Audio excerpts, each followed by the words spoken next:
بسم اللہ الرحمن الرحیم۔ السلام علیکم ناظرین کرام، ایک طرف تو پاکستان اور بھارت میں بڑھتی ہوئی کشیدگی ہے، لیکن دوسری طرف پاکستان نے دوستی کا ہاتھ بڑھانے کا دوبارہ فیصلہ کیا ہے۔ پاکستان نے کرتارپور راہداری کی افتتاحی تقریب میں بھارت کے سابق وزیر اعظم منموہن سنگھ کو مدعو کرنے کا فیصلہ کیا ہے۔ اس حوالے سے وزیر خارجہ شاہ محمود قریشی نے ایک ویڈیو پیغام جاری کیا ہے، جس میں انہوں نے کہا کہ پاکستان نے مشاورت سے فیصلہ کیا ہے کہ کرتارپور راہداری کی افتتاحی تقریب ایک بہت بڑا پروگرام ہے جس کی ہمیں بہت خوشی ہے اور پاکستان اس کی بھرپور تیاری کر رہا ہے۔ انہوں نے کہا کہ وزیر اعظم کی اس میں ذاتی دلچسپی ہے اور اسی لیے ہم بھارت کے سابق وزیر اعظم منموہن سنگھ کو دعوت دینا چاہتے ہیں کہ وہ اس تقریب میں آئیں، کیونکہ ان کا یہ عقیدہ بھی ہے اور وہ ہمارے لیے بہت محترم ہیں۔ اپنی بات کو جاری رکھتے ہوئے وزیر خارجہ کا کہنا تھا کہ منموہن سنگھ سکھوں کی نمائندگی بھی کرتے ہیں، لہٰذا میں حکومت پاکستان کی طرف سے اور بطور وزیر خارجہ انہیں دعوت دے رہا ہوں کہ وہ آئیں۔ ساتھ ہی انہوں نے کہا کہ ہم منموہن سنگھ کو تحریری طور پر دعوت دینے کا ارادہ بھی رکھتے ہیں، جبکہ ہم باقی سکھ برادری کو بھی دعوت دیتے ہیں کہ وہ آئیں اور بابا گرو نانک کے 550ویں جنم دن کی خوشی میں شریک ہوں۔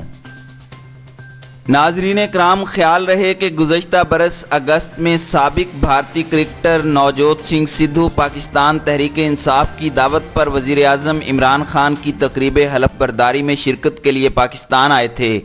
انہوں نے اس تقریب میں army chief general Qamar Javed Bajwa سے گلے ملے اور ان سے غیر رسمی گفتگو بھی کی تھی۔ اس حوالے سے سدھو نے بتایا تھا کہ جب ان کی army chief general Qamar Javed Bajwa سے ملاقات ہوئی تو انہوں نے کہا کہ پاکستان گرو نانک صاحب کے 550ویں جنم دن پر کرتارپور راہداری کھولنے سے متعلق سوچ رہا ہے۔ انہوں نے مزید کہا تھا کہ پاکستان فوج کے سربراہ اس ایک جملے میں انہیں وہ سب کچھ دے گئے جیسا کہ انہیں کائنات میں سب کچھ مل گیا ہو۔ بعد ازاں بھارت کے سکھ یاتریوں کے لیے آسانی پیدا کرنے کے لیے وزیر اعظم پاکستان عمران خان نے گزشتہ برس 28 نومبر کو کرتارپور راہداری کا سنگ بنیاد رکھا تھا، جس میں شرکت کے لیے نوجوت سنگھ سدھو پاکستان آئے تھے۔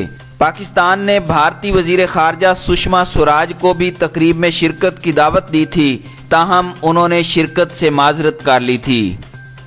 ناظرین کرام، کرتارپور پاکستانی پنجاب کے ضلع نارووال میں شکر گڑھ کے علاقے میں دریائے راوی کے مغربی جانب واقع ہے، جہاں سکھوں کے پہلے گرو نانک دیو جی نے اپنی زندگی کے 18 برس گزارے تھے۔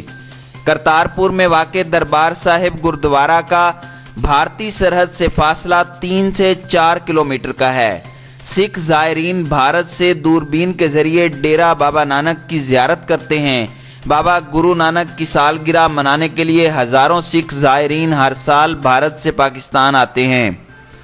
ناظرین کرام، پاکستان میں واقع سکھوں کے دیگر مقدس مقامات ڈیرہ صاحب لاہور، پنجہ صاحب حسن ابدال اور جنم استھان ننکانہ صاحب کے علاوہ کرتارپور ڈیرہ بابا نانک سرحد کے قریب ایک ہی گاؤں میں ہیں۔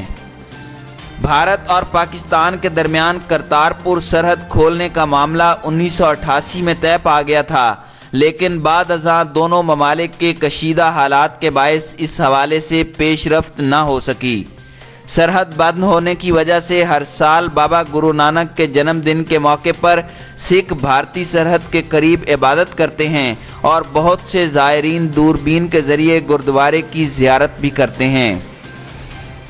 ناظرین کرام، کرتارپور راہداری بھارت اور پاکستان کے درمیان زیر تعمیر سرحدی راہداری ہے، جو بھارت میں واقع ڈیرہ بابا نانک صاحب کو پاکستان میں نارووال کے علاقہ کرتارپور میں گردوارہ دربار صاحب کی عبادت گاہ سے منسلک کرے گی۔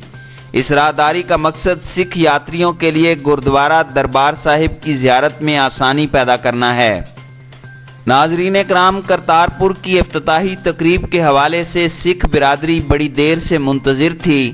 وفاقی وزیر برائے مذہبی امور نور الحق قادری نے کہا کہ وزیر اعظم کی کوششوں سے نومبر میں کرتارپور کھل جائے گا۔ انہوں نے انٹرنیشنل سکھ کنونشن سے خطاب کرتے ہوئے کہا کہ سکھ کنونشن سیاسی نعرہ نہیں بلکہ ایک منزل کی طرف قدم ہے۔